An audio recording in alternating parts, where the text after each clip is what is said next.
नमस्कार। आज के समाचारों में आपका स्वागत है। मैं हूं अमरजीत और आप देख रहे हैं यू सीरीज न्यूज। पशु तस्करों से सावधान। आए दिन पशुओं की तस्करी से संबंधित कई मामले सामने आए हैं। पशु तस्कर बड़े धड़ल्ले से गांव में घुसते हैं और पशुओं को खोलकर गाड़ी में लादकर फरार हो जाते हैं। और गौरतलब बात तो यह है कि इन पशु तस्करों के पास खतरनाक असलहे जरूर होते हैं। असलहों के डर से गांव वाले उन्हें पकड़ भी नहीं पाते। ऐसा ही एक मामला सामने आया है। पशुओं की तस्करी करने वाला गिरोह शुक्रवार की रात लगभग 2-2:30 बजे पवारा थाना क्षेत्र के सेमरिया गांव निवासी डॉक्टर सूर्यमणि यादव के घर की भैंस को खोलकर ले जाने लगे। उसी समय घर के बरामदे में सो रहे पंकज यादव की नींद अचानक खुल गई। भैंस को ले जाते देख पंकज ने बगल में सो रहे अंकुर को जगाया। फिर भैंस ले जाते लोगों की तरफ शोर मचाते हुए दौड़ पड़े। लोगों को अपनी ओर आता हुआ देखकर पशु तस्करों ने असलाहा निकाल लिया और असलहे को हवा में लहराते हुए उन लोगों ने गांव वालों को डरा दिया और मौके से फरार हो गए। गांव वाले भैंसों को लेकर घर वापस आ गए, लेकिन इस वारदात से गांव में भय का माहौल व्याप्त हो गया। इसके पहले आसपास के गांव से 1-2 भैंसों की चोरी हो चुकी है। जौनपुर, नाबालिग की शादी को पुलिस ने रोका। घटना जौनपुर शहर के कोतवाली क्षेत्र मैहर देवी मंदिर की है। बताया जाता है कि शुक्रवार दोपहर में लाइन बाजार थाना क्षेत्र के परियावा गांव निवासी राम अपनी नाबालिग बेटी की शादी नईगंज के एक गौतम परिवार के 40 वर्षीय व्यक्ति से करने जा रहे थे। जिस समय शादी समारोह का कार्यक्रम चल रहा था, उसी दौरान दुल्हन लड़की की नजर दूल्हे पर पड़ गई। दूल्हे पर नजर पड़ते ही लड़की अपने आपे से बाहर हो गई। वह इस शादी का विरोध करती हुई शोर मचाने लगी।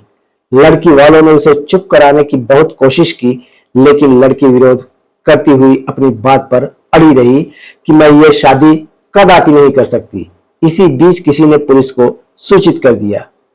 सूचना मिलते ही उप निरीक्षक राजीव मल्ल ने मौके पर पहुंचकर शादी रुकवा दी और दोनों पक्षों के लोगों को कोतवाली ले गए, जहां दोनों पक्षों के लोगों ने अपने अपने सामानों की वापसी की और वापस चले गए।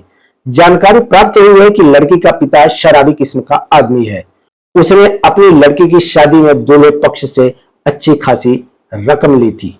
कोतवाली प्रभारी निरीक्षक ने लड़की के पिता को सख्त हिदायत देकर छोड़ दिया। जौनपुर चंदवक, जमीनी विवाद में बुजुर्ग की मौत। घटना चंदवक थाना क्षेत्र के लेवरुआ दुबान गांव की है। बताया जाता है कि रविवार की सुबह जमीनी विवाद के चलते 2 पक्षों में झगड़ा हो गया। यह जमीनी विवाद लेवरुआ निवासी धर्मदेव गौड़ और धर्मेंद्र यादव के बीच आबादी की जमीन को लेकर हुआ। बताया जाता है कि रविवार की सुबह धर्मेंद्र यादव ने जब पशुओं की नाद को आगे बढ़ाया तो धर्मदेव ने आकर रोक दिया। इसी बात को लेकर दोनों के बीच बहस होने लगी। बहस ने धीरे धीरे गाली गलौज का रूप ले लिया, जिसके चलते धर्मेंद्र ने धर्मदेव को धक्का दे दिया। धक्का लगने से 75 वर्षीय धर्मदेव नीचे गिर पड़े और उनके सिर में गंभीर चोटें आई। धर्मदेव के घर वाले उन्हें उठाकर पीएचसी ले गए, जहां डॉक्टर्स ने उन्हें मृत घोषित कर दिया। सूचना मिलने पर पहुंची पुलिस ने डेड बॉडी को कब्जे में लेकर पोस्टमार्टम के लिए भेज दिया और मृतक धर्मदेव के पुत्र प्रदीप की तहरीर पर पुलिस ने धर्मदेव यादव और परिवार के अन्य सदस्यों से पूछताछ कर रही है। आगरा समाचार।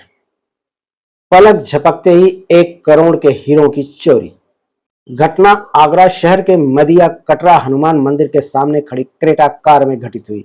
बताया जाता है कि आगरा के बाग फरजाना इलाके के रहने वाले हीरा कारोबारी नितिन मल्होत्रा ने अपनी कार मदिया कटरा हनुमान मंदिर के पास रोकी और कार से उतरकर पास की एक दूध की डेयरी पर दही लेने चले गए। नितिन मल्होत्रा दही लेकर लौटे और अपनी कार में बैठे कार स्टार्ट करने लगे।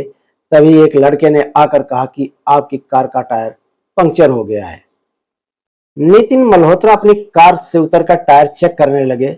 बस इतनी ही देर में वह लड़का वहां से रफू चक्कर हो गया।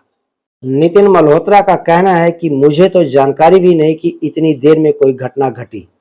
मैंने अपनी कार के टायर्स चेक किए, चारों टायर सही सलामत थे। मैंने सोचा कि बच्चे मजाक किए होंगे। यह सोचकर मैं अपनी कार स्टार्ट करने लगा। तभी एक बाइक वाला युवक आया और उसने बताया कि आपकी कार से दो लड़के पिछली सीट से कोई बैग उठाकर भाग गए हैं। यह सुनते ही नितिन मल्होत्रा के होश उड़ गए। पीछे मुड़कर देखा तो पिछली सीट पर रखा बैग गायब था और पिछली सीट का शीशा भी थोड़ा सा खुला हुआ मिला। नितिन ने आसपास उन लड़कों की खोजबीन की, लेकिन दोनों लड़के कहीं नहीं मिले। हीरा व्यापारी नितिन मल्होत्रा ने तुरंत इसकी सूचना पुलिस को दी। नितिन के बयान के अनुसार बैग में 38 पीस डायमंड्स थे, जिनका 1 करोड़ रुपए बाजार मूल्य है। पुलिस ने छानबीन करते हुए आसपास के सीसीटीवी फुटेज भी चेक किए। सीसीटीवी फुटेज में उन्हें घटना स्थल से करीब 200 मीटर दूर हाथ में बैग लेकर जाते हुए दो बच्चे दिखाई दिए। बच्चों का सुराग पाने के लिए पुलिस शहर में लगे तमाम सीसीटीवी खंगाल रही है। 1 करोड़ के डायमंड्स वाला बैग लेकर जाते हुए आरोपी बच्चों को आप सीसीटीवी फुटेज में देख सकते हैं। पुलिस सरगर्मी से डायमंड्स चोरी करने वाले बच्चों की तलाश कर रही है। जौनपुर और आसपास के समाचारों से अपडेट रहने के लिए सब्सक्राइब करें यू सीरीज न्यूज। नमस्कार।